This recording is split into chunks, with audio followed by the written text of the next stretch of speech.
Et voilà, nous nous retrouvons pour la partie 2.2 pour finir cette vidéo concernant l'information. As-tu déjà rencontré un autre langage qui ne contient que deux signes? Eh bien oui, si tu as bonne mémoire, tu te souviens que je t'ai fait travailler dans une activité documentaire sur le code Morse. Alors ce mot de Morse vient évidemment de son inventeur, Monsieur Morse. Ce code date d'un peu plus d'un siècle et il a été très utile. Il est constitué de deux symboles. Ce n'est plus un 0 et un 1, mais c'est un point et un tiret. Et en combinant point et tiret, eh bien, on peut coder chaque lettre de l'alphabet, mais on peut également coder les chiffres et même la ponctuation. Alors à propos de ponctuation, si tu écris un texte où tu accumules les uns à la suite des autres les lettres sans jamais t'arrêter, c'est très difficile à lire. Eh bien pour le morse c'est pareil. Donc si tu veux écrire les lettres différentes, d'abord il faut savoir si les tirets et les points font partie de la même lettre ou s'ils correspondent à des lettres différentes. Donc entre chaque lettre il faut un espace. Et puis entre chaque mot il faut un espace plus grand. Et c'est ce qui est noté ici. Donc ici on te dit que le rythme de base il est donné par le point. Ensuite, un tiret correspond à 3 points. Et puis, entre deux symboles, on va mettre aussi l'équivalent d'un point, mais de silence ou de vide. Et enfin, entre les deux lettres d'un même mot, c'est la durée d'un tiret ou de 3 points. Et entre deux mots, c'est la durée de 7 points. Donc, ça demande un apprentissage pour pouvoir utiliser rapidement le code Morse. Et les télégraphistes, comme Tintin ici dans cet exemple, envoient ici un signal électrique en appuyant sur une petite lamelle de métal qui va être en contact ou pas. C'est pour ça que c'est facile d'avoir un langage binaire. Si c'est en contact, il y a du courant électrique. Si c'est pas en contact, en levant le doigt, il n'y a plus de courant électrique. Donc il y a deux états, un état avec courant électrique, un état sans. C'est ce qui se passe exactement dans un ordinateur. Il y a du courant ou il n'y en a pas, ça fait des zéros ou des 1. Eh bien, ce langage-là, ça prenait dans le temps, c'était un métier, télégraphiste, et ils étaient capables d'aller très très vite. Je vais te donner un exemple, le fameux message de détresse qui est noté ici, point, point, point, tiret, tiret, tiret, point, point, point. Donc si nous regardons, point, point, point, c'est la lettre S, tiret, tiret, tiret, c'est la lettre O, point, point, point, S. Tu reconnais là le célèbre message SOS, qui est le message qui a été retenu en 1906 comme signal international de détresse. Alors contrairement à ce qu'on pourrait croire, à l'origine, il n'avait pas de signification particulière, mais au niveau du code Morse, il était très pratique et très facile à retenir. C'est que après qu'on lui a trouvé des significations, SOS voulant par exemple dire Save our soul, sauver nos âmes, ou bien Save our ship, sauver notre embarcation.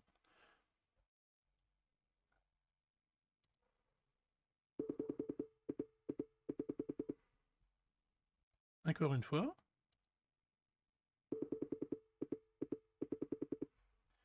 comme tu peux le constater, ça va très vite. Alors, littéralement, le mot télégraphe veut dire télé veut dire loin et graphe veut dire écrire, donc ça veut dire écrire au loin, c'est-à-dire transmettre un message au loin.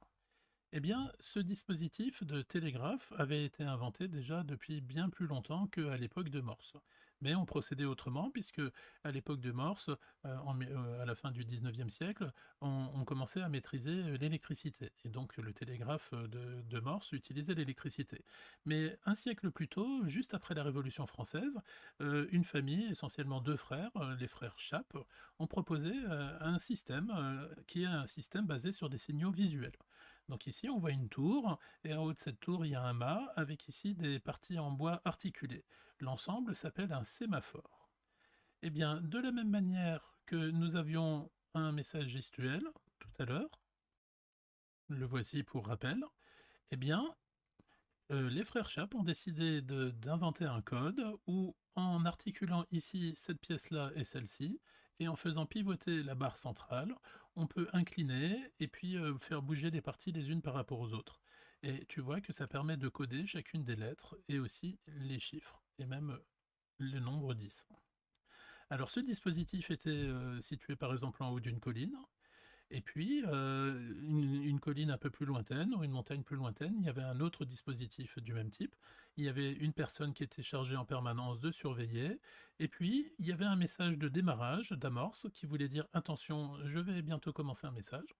Donc une fois qu'on avait détecté ce message, de démarrage, eh bien, le technicien était prêt à interpréter, les signaux, du sémaphore donnés par, son collègue.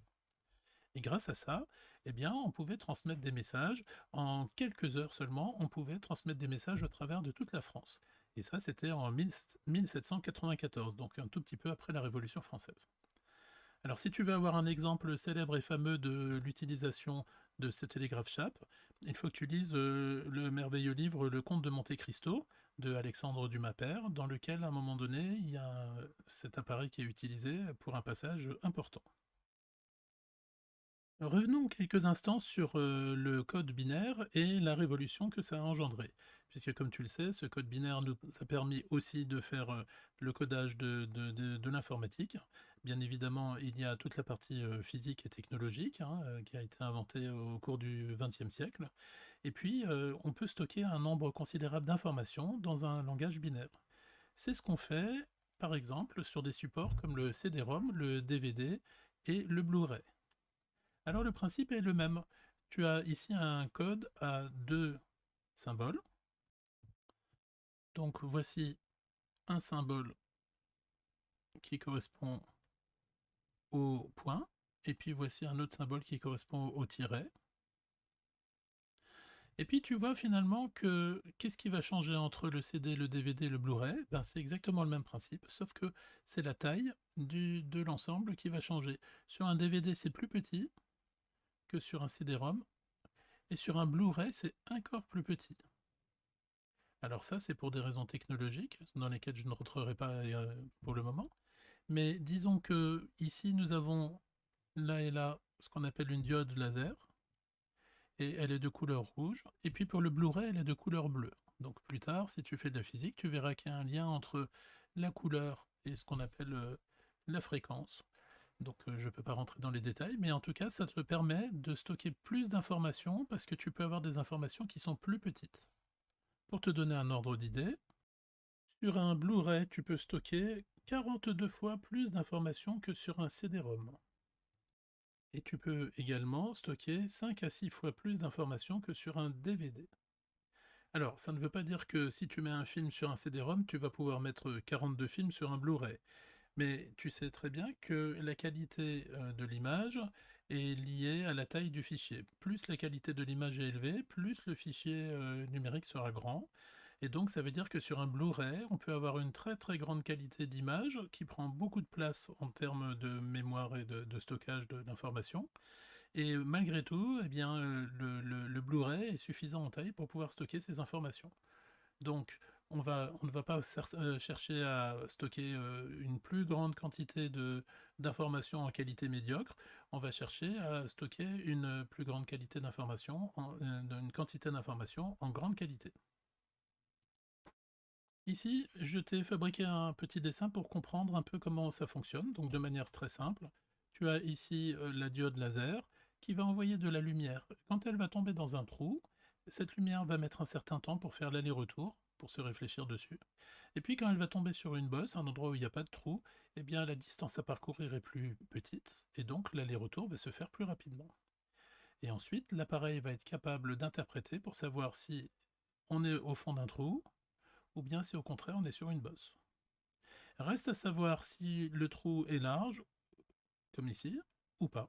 C'est ce que je t'ai dessiné de ce côté-là. Donc ici, le temps passé dans le trou est faible, donc c'est un point. Ici, le temps passé dans le trou est plus important, donc c'est un tiret.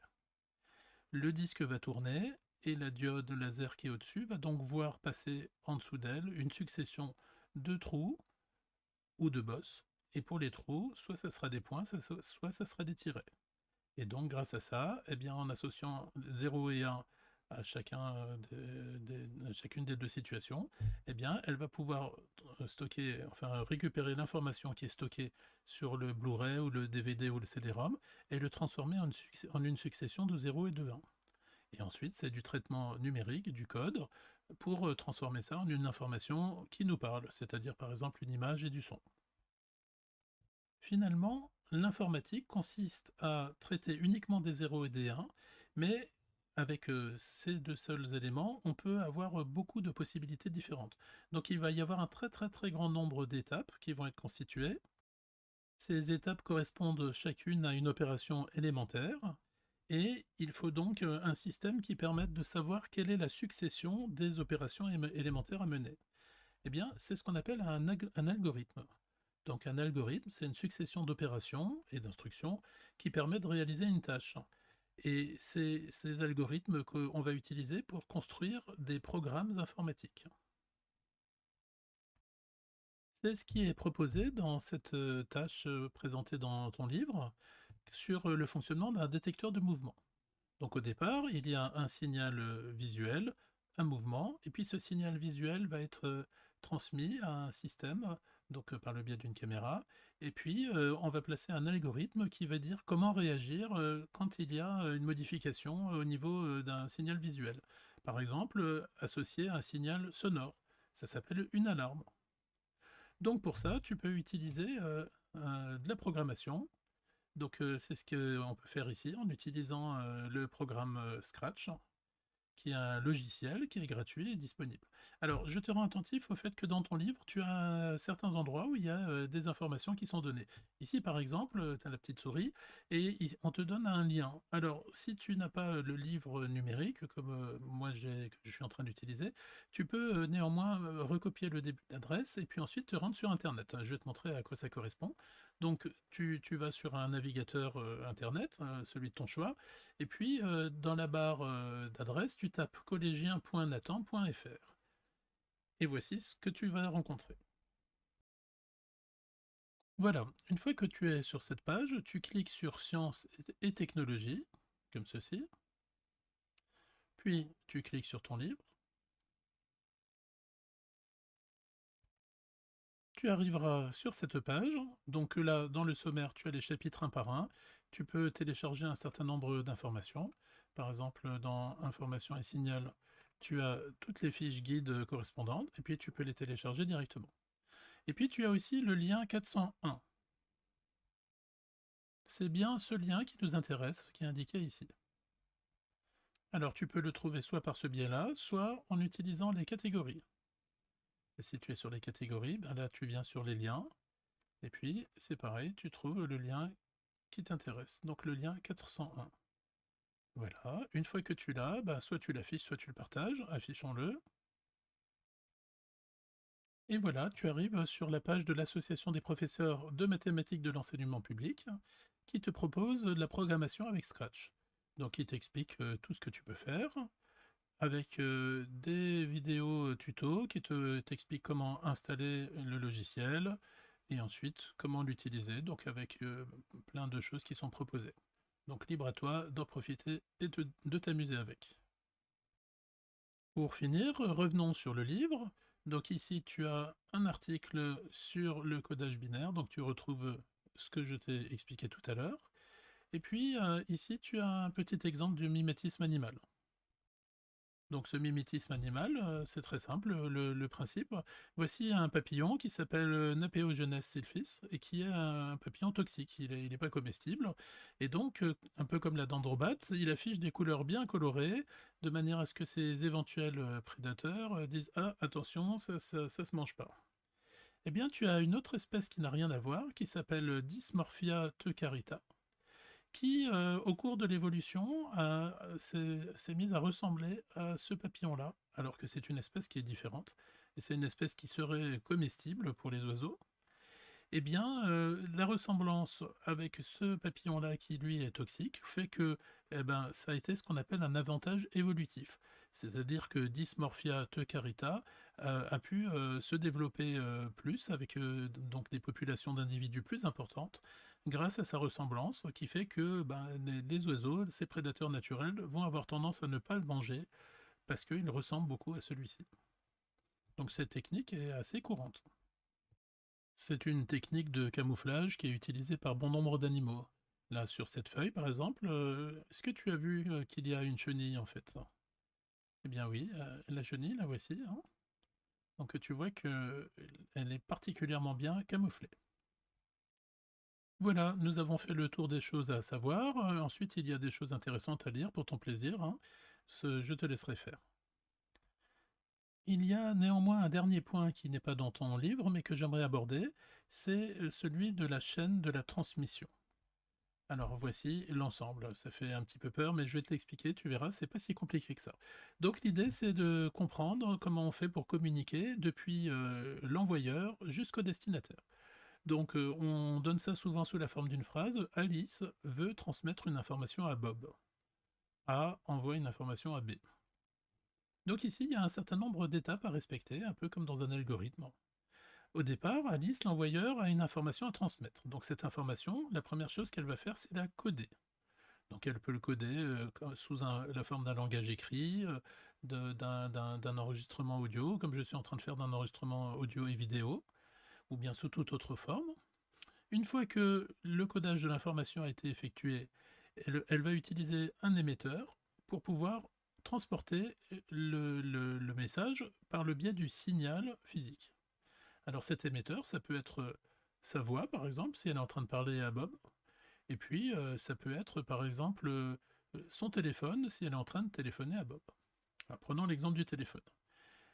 Nous allons avoir un signal radio qui va traverser la distance, l'espace qui va depuis Alice jusqu'à Bob, et puis ce signal radio va transporter l'information de ce qu'elle est en train de dire. Le récepteur, c'est le téléphone de Bob.